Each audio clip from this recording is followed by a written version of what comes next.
Hey, it's Bob Nagin, and in this episode of Real Retail TV, we're going to explore tricky times with the supply chain.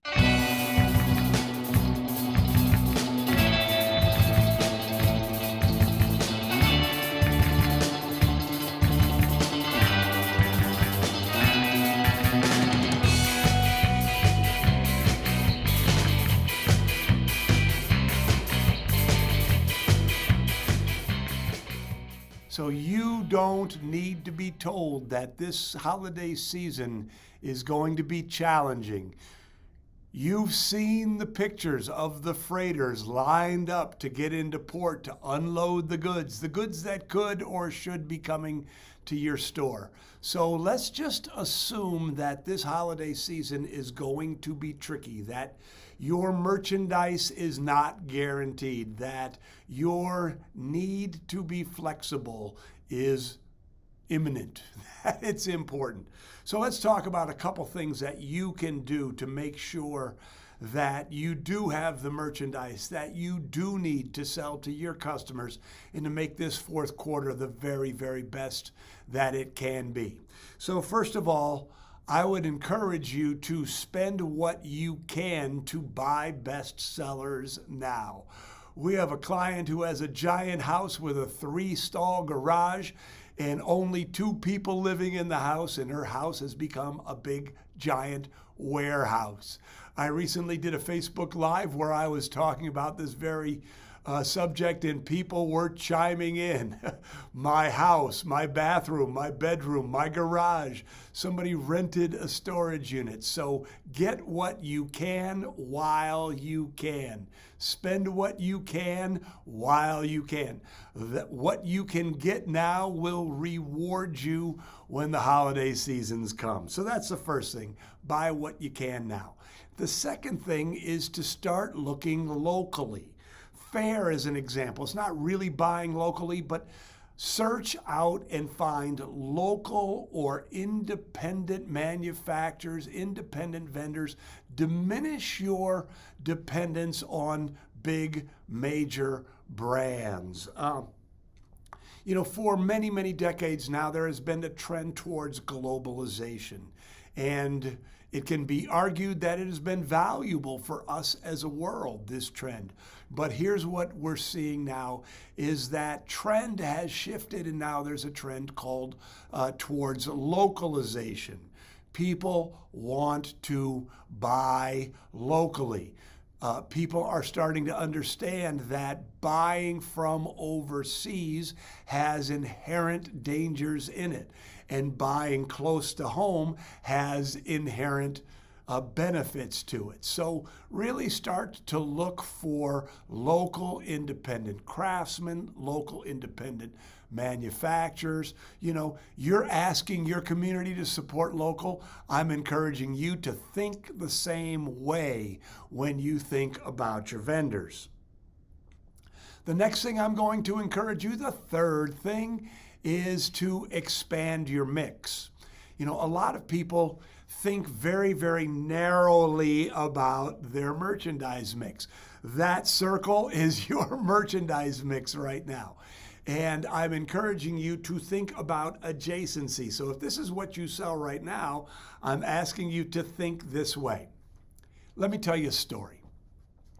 For many years, my business, my retail business, the Mackinac Kite Company, was a pure play kite shop. We sold kites and air toys. And then one day I realized that a kite is merely a piece of cloth being held up in the sky by a string and some wind. So what? That realization that I wasn't selling kites, that I was selling fun, allowed us to expand our mix, to change from being a kite store to being a toy store, and that expanded mix, by moving into that adjacency, we were able to grow our business in a much, much, much more meaningful way than we would have ever been able to if we had remained just a kite store. Recognize that people are buying what you are selling, but they are also buying the feeling behind what you are selling. So for instance, if you are a pet store, you can sell t-shirts for pet owners. You can sell mugs with quotes about pets. You can sell all of those sorts of things. You're not just selling dog food, cat food, toys, leashes, and things like that. You're selling more than that.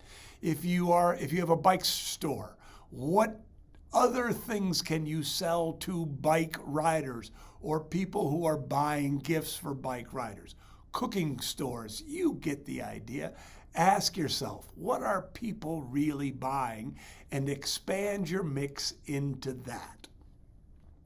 And the final thing that I want to share with you is this idea of be proactive.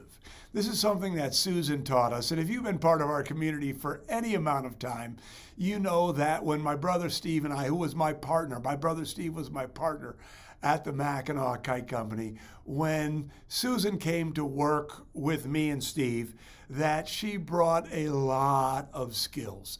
And before Susan, during the holidays, Steve and I were always worried that key orders wouldn't come in. You know, we would wait by the door. Oh, I hope that Brio order is here. Or, oh, I hope that Thomas the Tank is coming in. And every day the UPS driver would come in and we would wait with anticipation. Are the important orders on that truck or not? And Susan took the exact opposite approach. You know, every day during the holidays, she would go through her purchase orders list. She was our buyer, by the way. She would go through her purchase orders list, look at the important orders, looked at the promised ship dates, called people up, made sure they were on their way. If they weren't on their way, she, inquired what she could do to get it on the way. But she became incredibly proactive about making sure that what we ordered came to her, came to us. And it just made a huge, huge, huge difference in our in-stock position during the holidays. So there it is. You know, buy what you can now and store it. Go local. Find a way to find people who can get you the things that you want. Look at those at those platforms like Faire.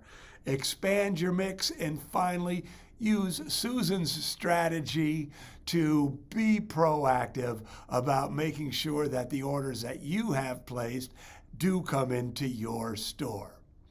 So I hope that you found this helpful. If you have any other strategies that you would like to share, that you would share with us, please put them down below.